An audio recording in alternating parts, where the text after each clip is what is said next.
How's it going, everyone? This is Chris with another Black Ops gun review. This time we're going to be taking a look at the Heckler & Koch G11. The G11 is actually a prototype weapon that never actually made it into production.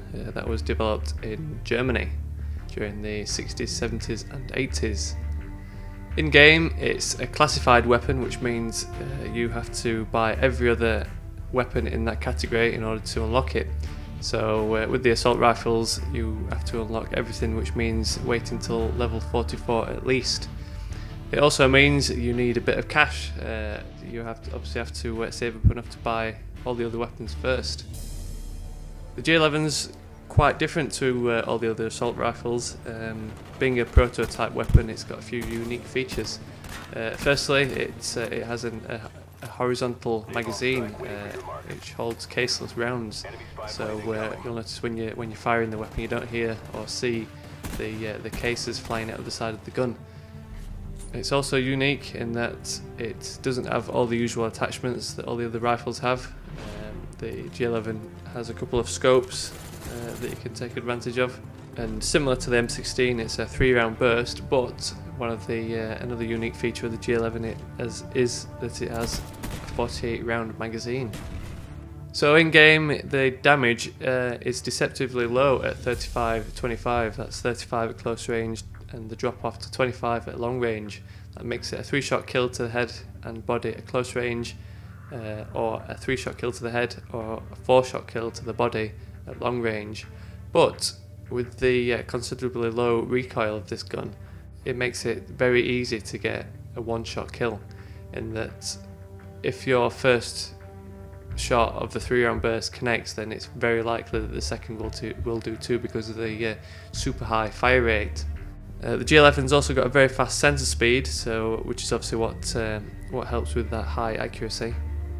So let's take a look at the other stats. Reload time is actually pretty slow. It's very sluggish compared to all the other weapons, but if you combine that with the 48-round magazine, it kind of balances out there.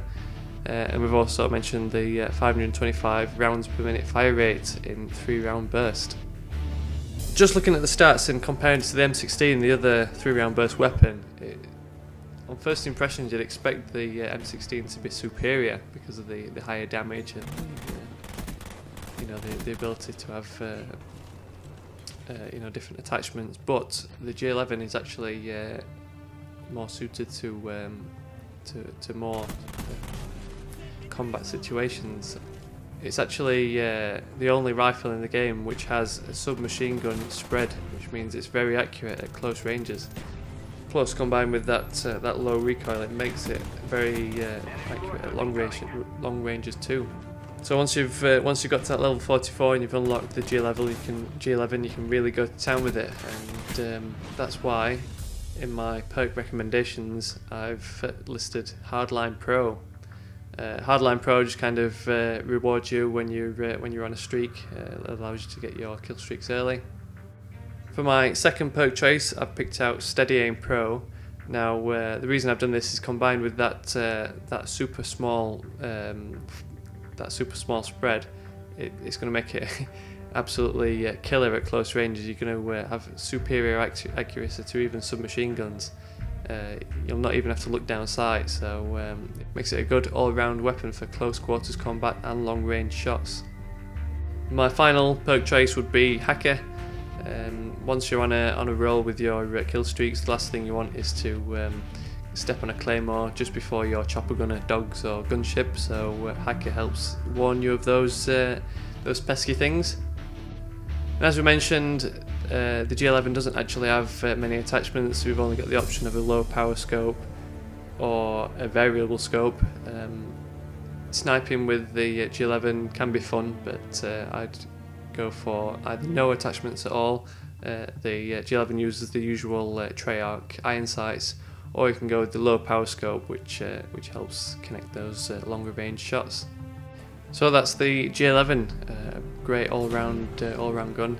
As we talked about, the super small spread makes it a great close quarters combat weapon. It's can be amazing at long ranges with the low power scope, and it has that super high capacity magazine, so you're very unlikely to exhaust the magazine in any one-to-one combat situation. So try it out for yourself and have some fun with it. So stick around and keep an eye out for the next episode. Next time we're going to take a look at the Commando. It's one of my favourite weapons in the game. So until then, I'll catch you all later.